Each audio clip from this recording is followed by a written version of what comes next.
नमस्कार, आप देख रहे हैं फर्स्ट बिहार। हमारे साथ बातचीत करने के लिए बीजेपी के प्रवक्ता प्रेम रंजन पटेल जी। चलिए इनसे जानते हैं। आए दिन इफ्तार पार्टी हो रहे हैं। कल पूर्व मुख्यमंत्री राबड़ी देवी के आवास पर इफ्तार पार्टी हुआ था। वहां पर चिराग पासवान पहुंचे थे और पप्पू यादव पहुंचे थे। इसको किस नज़र से आप देखिए, बहुत दुखद है। अभी इफ्तार का आयोजन करना उचित नहीं था, इसलिए कि बिहार के अंदर में सांप्रदायिक उन्माद हुए थे, दंगे हुए।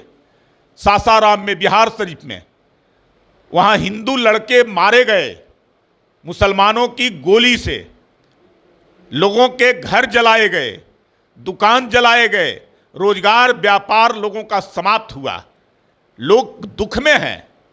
उस दुख की घड़ी में उनके मातम पुरसी करनी चाहिए था, उनके दुखों को जाकर करके बांटना चाहिए था, देखना चाहिए था कि क्या इनके मुश्किलें हैं, उन मुश्किलों को हम कैसे दूर कर सकते हैं। लेकिन ये काम तो लोगों ने किया नहीं। दूसरी तरफ इफ्तार का आयोजन कर कर करके उन परिवारों पर जो दंगों के कारण उजड़ गए हैं, जो कष्ट में आ गए हैं, उनके जले पर नमक छिड़कने का काम कर रहे हैं। और इफ्तार के माध्यम से ये लोग व्यंजन पकवान प्रतिदिन उड़ा रहे हैं। ये लोग जो है से मौज मस्ती में आज पूरा अपना इफ्तार मना रहे हैं। तो यही तो इनकी जो है से सेकुलरवादी छवि है।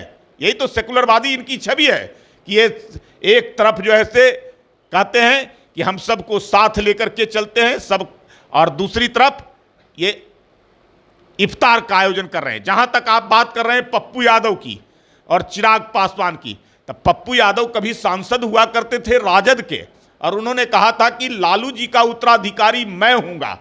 लेकिन लालू जी ने कहा कि मेरा उत्तराधिकारी कोई दूसरा, चाहे हमारी जाति का क्यों ना हो, नहीं हो सकता है। मेरा उत्तराधिकारी मेरे घर का, मेरे परिवार का ही व्यक्ति होगा, मेरा बेटा बेटी ही हो सकता है। जब लालू जी मुख्यमंत्री से हटे तो राबड़ी को बनाए, आज जब उप मुख्यमंत्री बनाने की बात हुई तो तेजस्वी को बनाए, राज्यसभा बनाना हो तो मीसा भारती को, मंत्री बनाना हो तो तेज प्रताप को। यानी कि वो परिवार की पार्टी है, परिवार से बाहर नहीं निकल सकते हैं।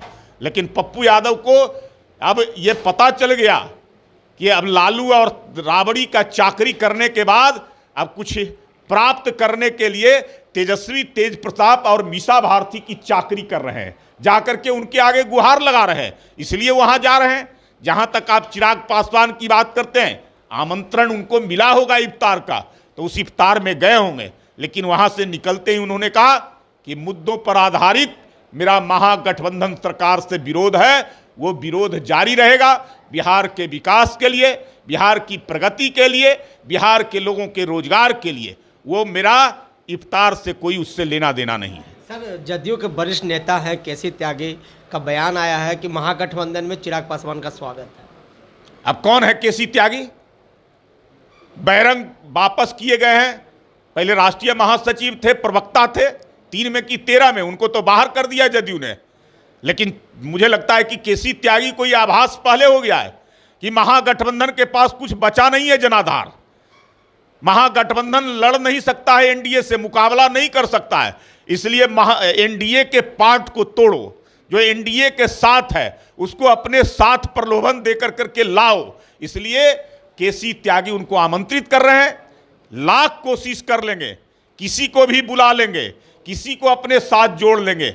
जनता का साथ एनडीए के साथ है, प्रधानमंत्री मोदी के साथ है, पहले भी था, आगे भी रहेगा। उसको कोई जो है से इधर से उधर नहीं कर सकता। मेरा एक आखिरी क्वेश्चन है। 2024 में तेजस्वी जी कह रहे हैं कि 0 पर आउट कर दिया जाएगा बीजेपी को। क्या ये लोग सपना देखते रहते हैं 0 पर आउट करने का, लेकिन इनका कभी सपना साकार नहीं होता है। वही इनके मुंगेरी लाल के हसीन सपने तेजस्वी यादव के हैं, जो कभी मुख्यमंत्री का सपना देख रहे थे, वो पूरा नहीं हुआ। 14 में भी तो ये लोग कह रहे थे कि मोदी प्रधानमंत्री नहीं बनेंगे, इनको बहुमत नहीं आएगा। नीतीश कुमार हमसे अलग हो गए थे और हम अकेले चुनाव लड़े थे। 31 सीटों पर बिहार में हमने विजय प्राप्त किया था और पूरे देश में 283 सीटें लाकर करके पूरी बहुमत से सरकार बनाया। 19 में लोगों ने कहा कि 5 साल तक मोदी को देख लिया, अब इनका साथ कोई नहीं देगा। इस बार तो ये गए, लेकिन हम लोगों ने कहा कि 17 करोड़ वोट 14 में आया था और 22 करोड़ हमने लोगों को लाभ पहुंचाया है योजनाओं का। किसी न किसी रूप में लाभार्थी हमारी योजनाओं के हैं। वो 22 करोड़ तो पक्का वोट देंगे। और 22 करोड़ की जगह 23 करोड़ लोगों ने वोट दिया, जिसका नतीजा निकला कि भाजपा को 303 सीटें, एनडीए गठबंधन को 353 सीटें आई। इस बार 10 वर्षों के अंदर में हमने जिस प्रकार से देश के अंदर में काम किया है, मोदी के नेतृत्व में आम लोगों को लाभ पहुंचाने का काम किया है। 42 करोड़ लोग लाभार्थी हैं देश के अंदर में, जो कि कोई ना कोई योजनाओं का लाभ जिनको प्राप्त हुआ है, वो 42 करोड़ पक्के तौर पे मोदी को वोट करेंगे। और मोदी के प्रति तो कायल हैं। जिस प्रकार से देश को विकास के रास्ते के साथ साथ आज जो है से पूरे दुनिया के स्तर पर भारत को उन्होंने स्थापित किया है, भारत की प्रगति और विकास को आज दुनिया से परिचय कराने का काम किया है, तो देश की जनता मोदी का कायल है, मोदी के प्रति विश्वास को पक्का किया है। इस बार 42 करोड़ लोगों का साथ लेकर करके हम 350 से अधिक सीटें प्राप्त करेंगे और एनडीए गठबंधन 400 से ऊपर जाएगा। मोदी हैं, मोदी का कोई मुकाबला नहीं है। मोदी पहले थे, आगे भी रहेंगे। मोदी का कोई मुकाबला कर ही नहीं सकता। ये हमारे साथ थे बीजेपी के प्रवक्ता प्रेम रंजन पटेल। तमाम खबरों के साथ बने रहे। फर्स्ट बार से शैलेंद्र कुमार। ये लो मुंह मीठा करो, आज मैंने अपना जॉब छोड़ दिया, अब हम पूर्णिया वापस जाएंगे। जॉब छोड़ दिया है? मतलब ये घर कैसे चलेगा? हम करेंगे क्या? और माँ बाबूजी क्या बोलेंगे? इसलिए मैं एक और मिठाई का डब्बा लाया। अपने बिजनेस के लिए लोन अप्रूव हो गया। अरे लोन अप्रूव हो गया वो तो ठीक है, लेकिन पूर्णिया में हम रहेंगे कहाँ? अपना घर भी तो नहीं है वहाँ। इसलिए तो एक और मिठाई का डब्बा अलग से लाया हूँ। हमने पूर्णिया में घर ले लिया है, पूर्णिया के ई होम्स पैनोरमा में। पूर्णिया में पैनोरमा ग्रुप लेकर आए हैं ई होम्स पैनोरमा।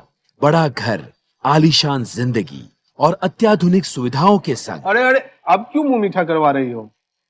क्योंकि हम घर वापसी जो कर रहे हैं। घर वापसी की खुशी पूर्णिया में ई होम्स पैनोरमा के संग। E homes panorama, luxurious lifestyle redefined.